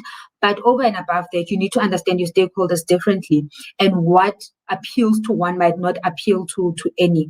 So at the time that you find yourself in that crisis mode, where you actually need to inform your stakeholders or your stakeholders in terms of what is happening and what is expected, or how the crisis is going to impact them, you're not going to send email to all 5 of them, because one person might be bad with emails. Another person might be held up in other commitments, and they will see your emails either late in the evening, and then other people will see it immediately, because if they see your name, everything just stops, and then they actually get to look. But you need to be in a position, in a crisis management, you need to be in a position of actually understanding who are the impacted people by this crisis, and how are your relationships managed in that your relationships are managed and maintained.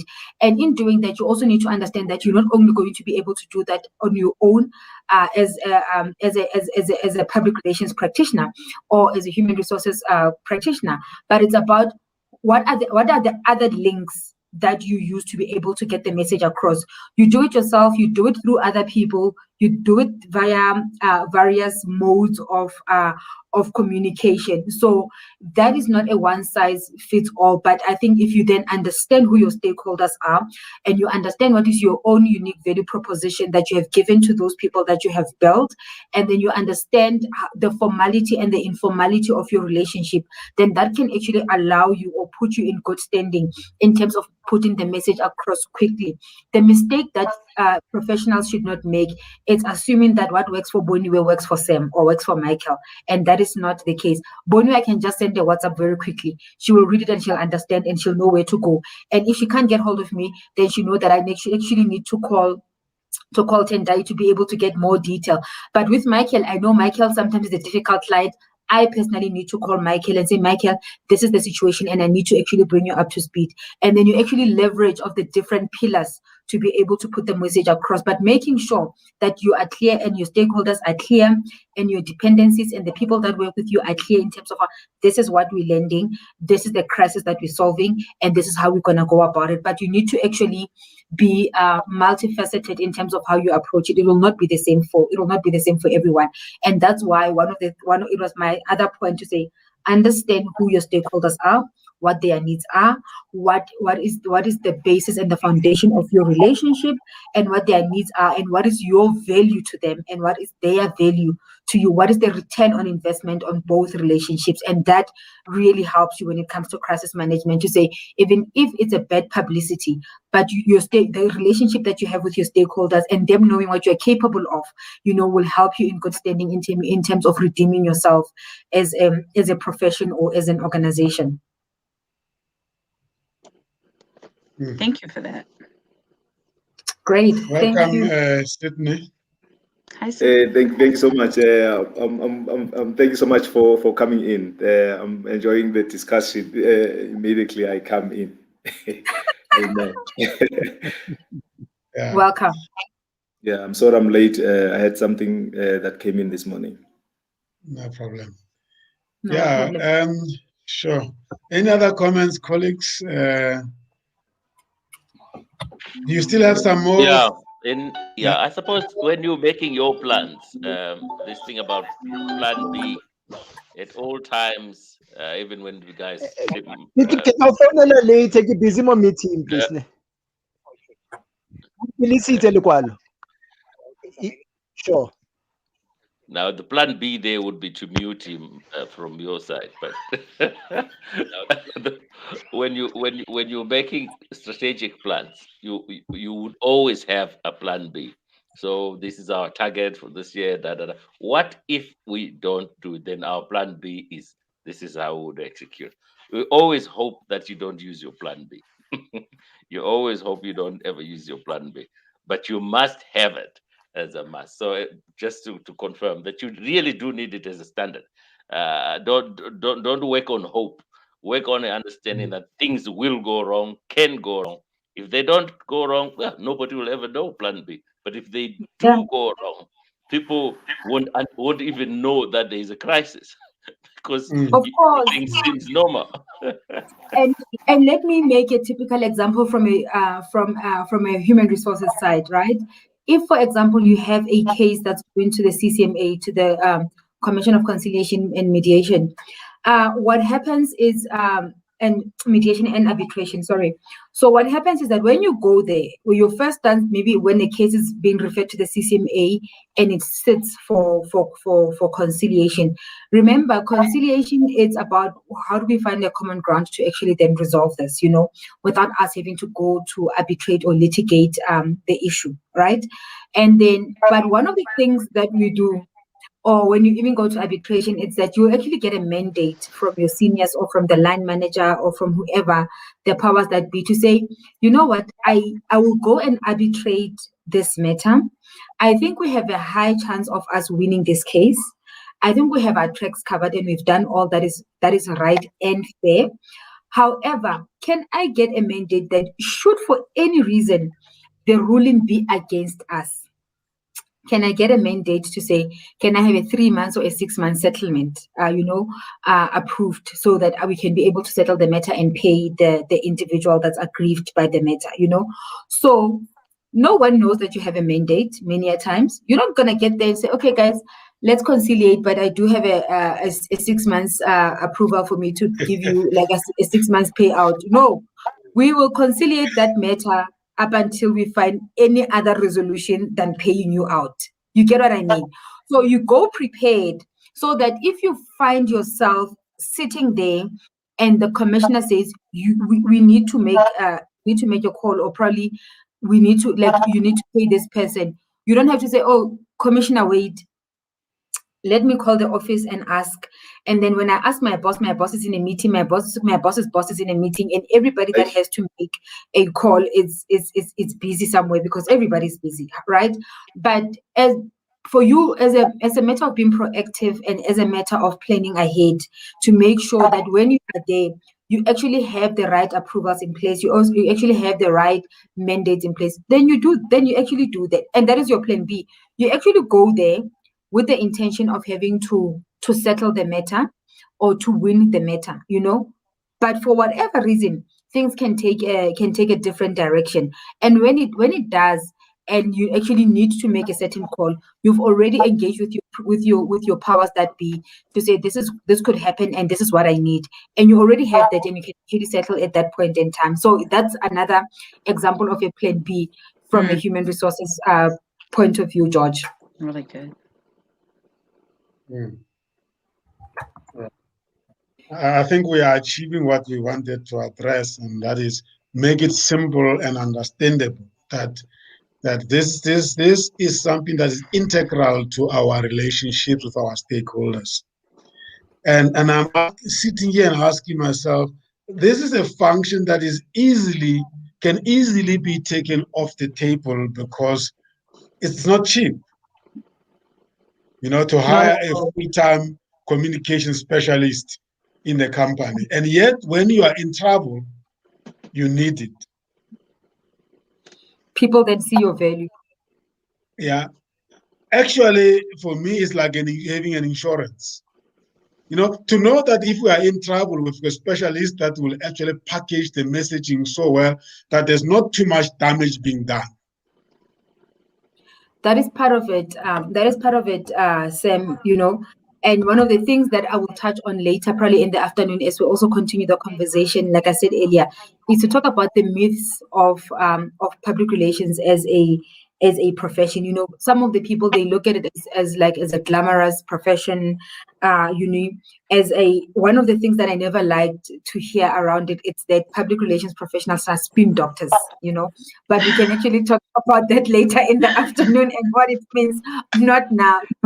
Because there is value in the profession on a day-to-day basis, in terms of the maintenance, the sustainability, of the organization and the value that it brings. Because remember, it's also not a profession that only shows up when there is a crisis. It shows up when there isn't a crisis. It shows up when there is strategic conversations to be had in the organizations, whether with stakeholders, whether with employees. There is meaningful contributions that the public relations professional bring to the table every day, and this is one of the things that we will actually later on get to discuss as well. But it is actually quite important. But to your point, Sam, that is one of their other roles. But sadly, some organizations, they only see its value when popo hits the fan. It's only when they see it, but it's actually not that. It actually contributes meaningfully to organizations on a day-to-day basis. Just that many a times their value is not communicated well for people to see, to say this has actually been done because of this particular department or function that we have. So it's proactive and reactive in a way. Yes. Yes, one of the things when you look at the history of public relations that did the most harm to the profession was that bosses who had no business with a retiring secretary or somebody, they would say, oh, so what do we do with her in the next year before she goes home? Make her a public relations person so she can talk to and so you found people being shoved into public relations who the organization doesn't quite know what to do with. And as a result, the image then that was portrayed of public relations was these guys go and have tea, they hire the tent and ensure that the event happens. Whereas actually that's a tiny bit of public relations. In fact, that you can outsource. You don't need to have somebody who hires tents in the business. What you need the public relations person is commercial communication, internal communication, stakeholder engagement. That's why you need public. So one of the greatest piece of harm and one of the things that we fought around that was to change the perception of the public of what public relations is about. It's a key bit of the business. It's an integral part of the business. It's not the secretary who has. For me, George, it is. I thought I'd mention that.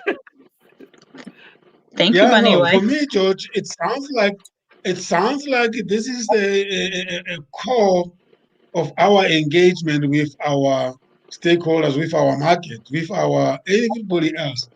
It's actually, how do you even speak to clients if you don't know what language and how you should be speaking to clients? If PR, that's why PR and marketing, they are actually related in my view, because the marketers go out there having been prepared by the PR or they having prepared the messaging. So it's almost like, and I think we use all these ways and we find somebody called PR and marketing. Now, for instance, what's the difference between PR and spokesperson? It's the same. It's the same. It can be performed by the same function, but you find companies appointing a spokesperson. The only thing that person does is to stand on the platform and talk on behalf of the company. But I assume that being a spokesperson is part of PR. Am I right? It is. Generally what so not everybody can be a spokesperson, can he? So within the PR department, you would actually have George as the person who talks, who's the spokesperson. But the team prepares the messages, what do we say, etc., etc. Within that, they have somebody. But as you say, you can actually have someone whose role is exclusive to talk, depending on the organization. So, for instance, you have a political party, ANC, So because they're always in the media. They will have a spokesperson. But if pardon me, just a second, Sam. Is it okay for us to bounce back to Bonnie Way a little bit later? Oh, yes. Okay. Sorry. Okay, that's okay. Yeah, what was the question? So Bonnie Way is gonna rejoin us later. Oh yes. Okay. Anyway, you want to be given time to. Sorry, I didn't see the message.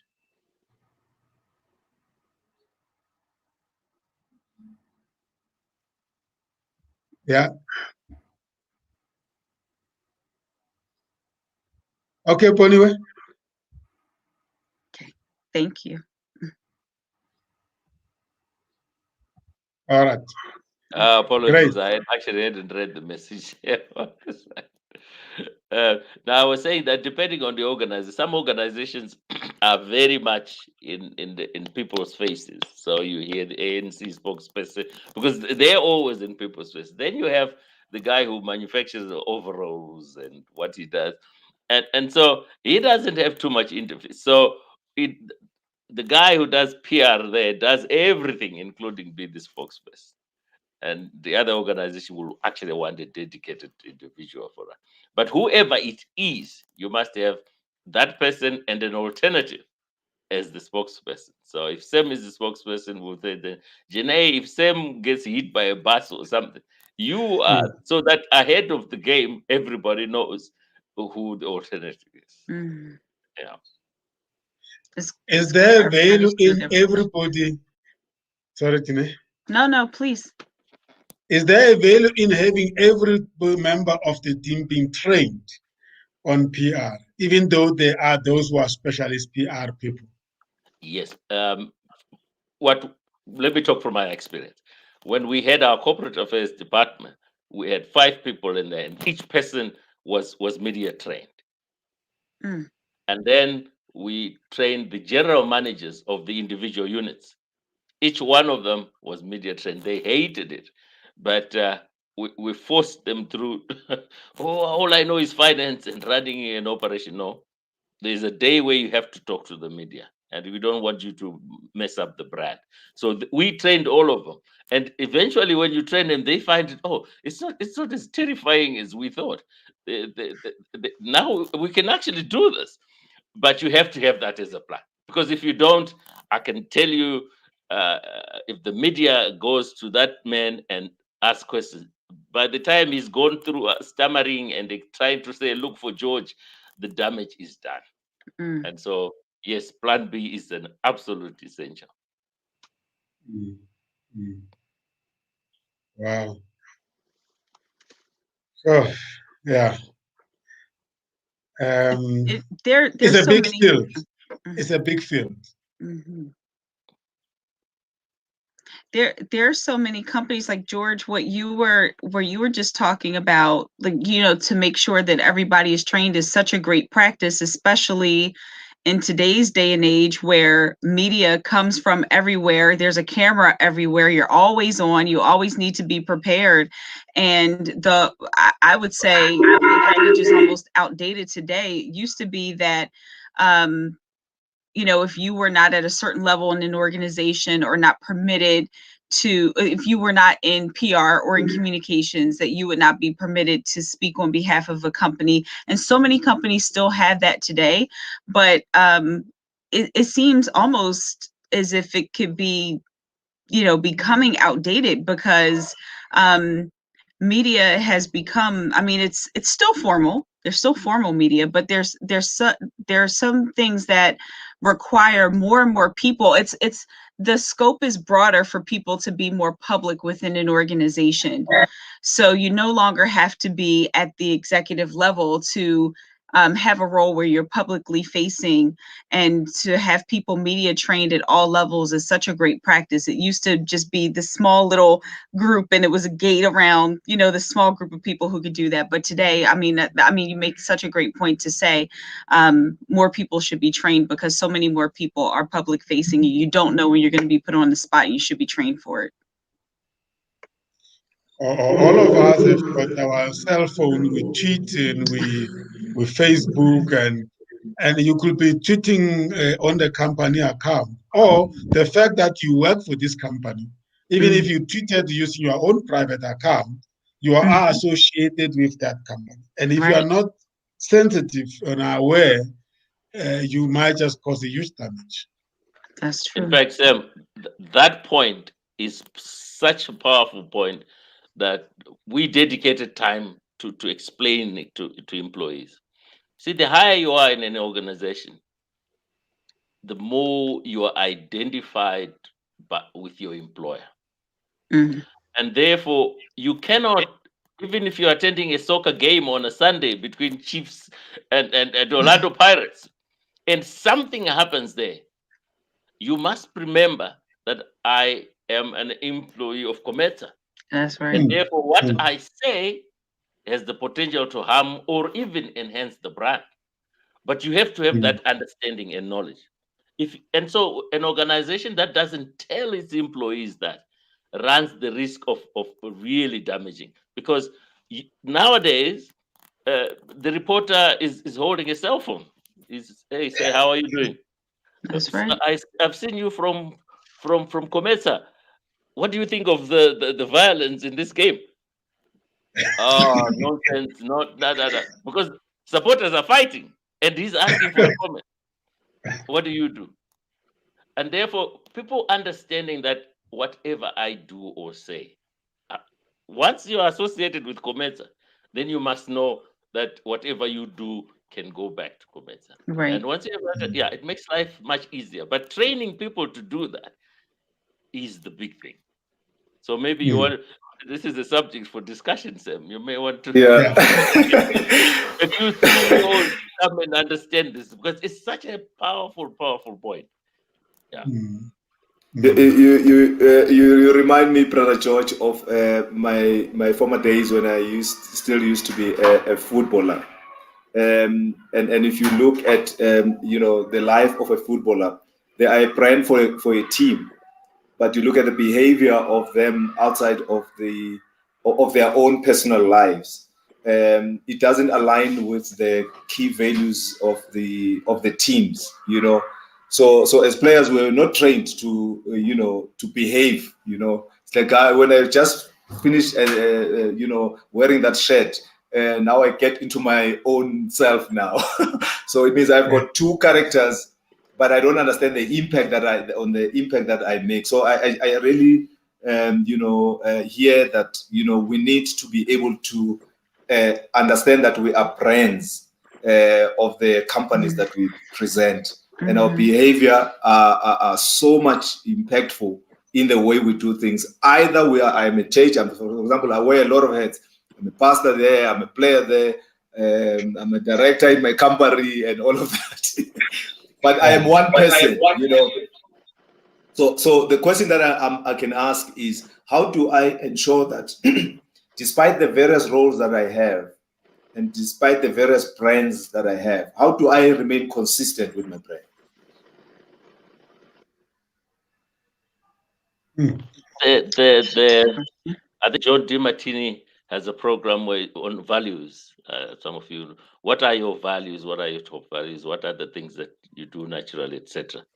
But so if we're talking about an organization, and so let's say Kaizer Chiefs, each player who comes in must understand what Kaizer Chiefs stands for. It's not just about kicking the ball. They have responsibility in society. What are those things that we should do?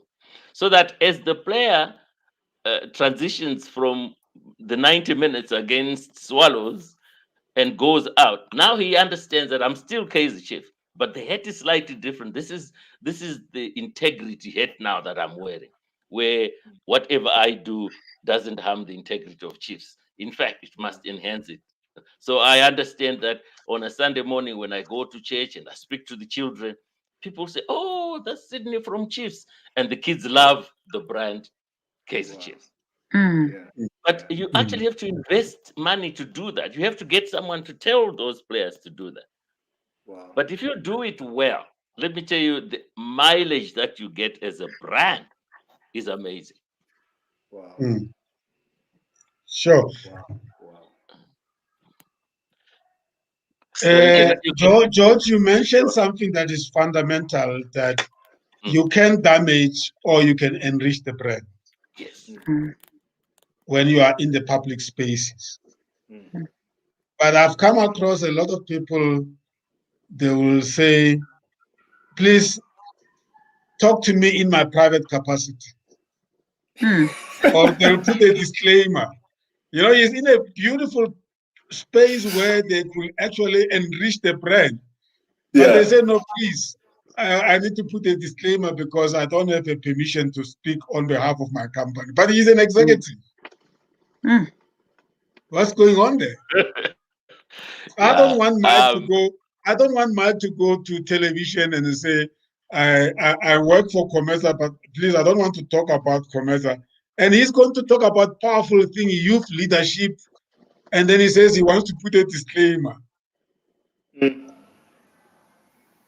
But I hear what you're saying, that it can enhance, it can damage. So what do we do there? I mean, companies have policies that you should not speak on behalf of the company unless you have been given a permission, even in good times, good things.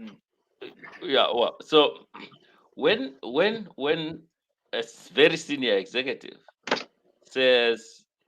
puts a disclaimer, I don't have authority. Obviously, he's looking at the legalities to say, listen, if tomorrow if there's a hearing, I don't want to be in trouble, etc. But those are the things I'm saying.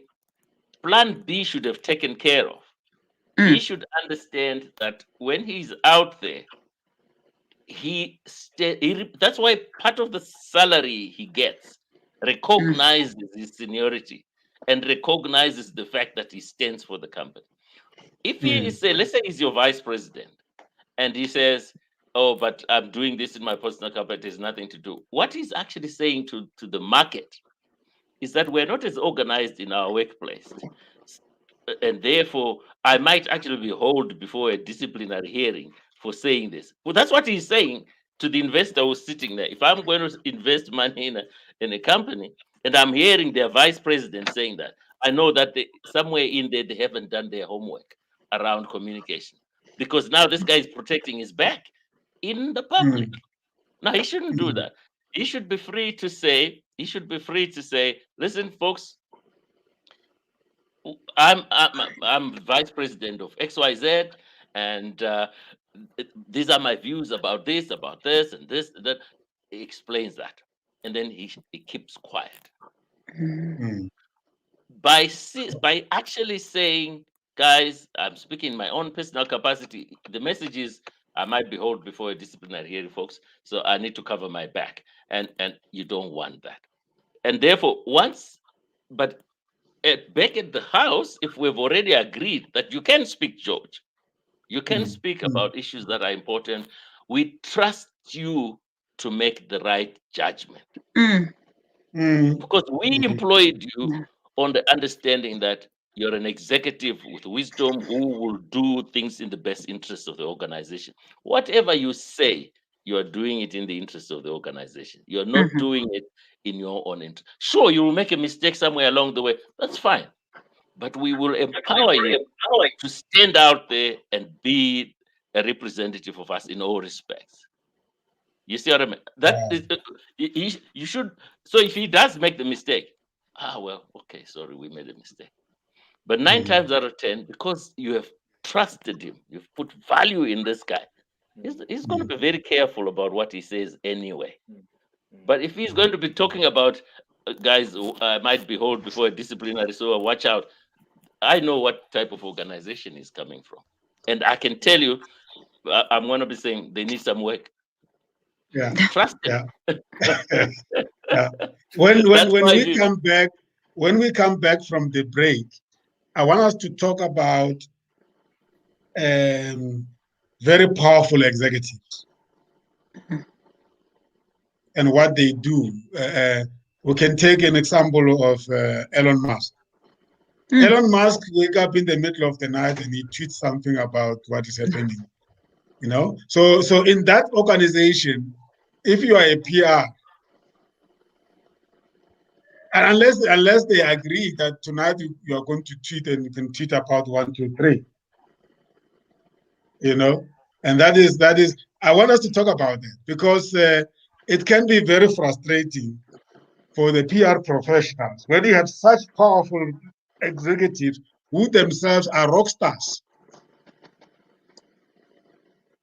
And then you are a PR. But I'm just saying that I think this is very fundamental that leaders must understand that there is a certain discipline in terms of how you need to execute the PR and the communication. I mean, I take myself as a head of COMETSA. I spend a lot of time on media per se. And what I've picked up today is that I think you must always keep these things in the back of your mind in terms of what they do to what you communicate out there. And it's not something that you just decide, now I'm going to talk.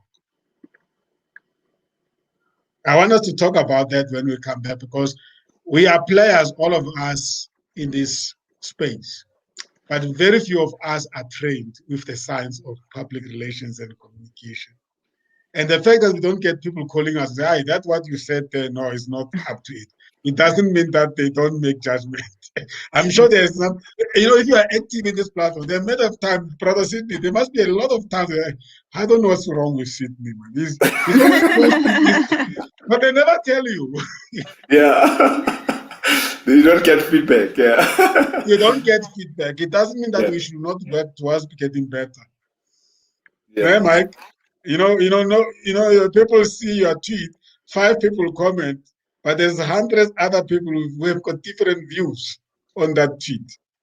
Yeah, I think that is important, Brother Sam, because we are already exposed, especially this kind of environment where things have gone digital. and we go into these social platforms without proper preparation. And the view that was said before that Brother George and Sister Boniso is that we need to be prepared. Everyone, I think we are a risk to an organization if we are not fully upskilled and we are not prepared for this, because in one way or the other you will find yourself in that space. So, but what we don't get is the feedback on how much impact or how much damage or how much improvement or enhancement of where we are we do. We can't get that feedback. People, as you are saying, you will make a mistake and people will be afraid to tell you the feedback. But I think also feedback is very important because we are all pioneers. We are all new here. We don't know this space, but we've got people who are experts in the space where when we are getting this feedback, it must feed us forward in terms of how we improve going forward. So it's not matter the mistakes that we do. For me, it's the response and the kind of reception of us being prepared to receive that criticism with a way to shape us to go forward. So I think that for me, I don't know what Parachot says about that. Yeah. We'll be back in 30 minutes.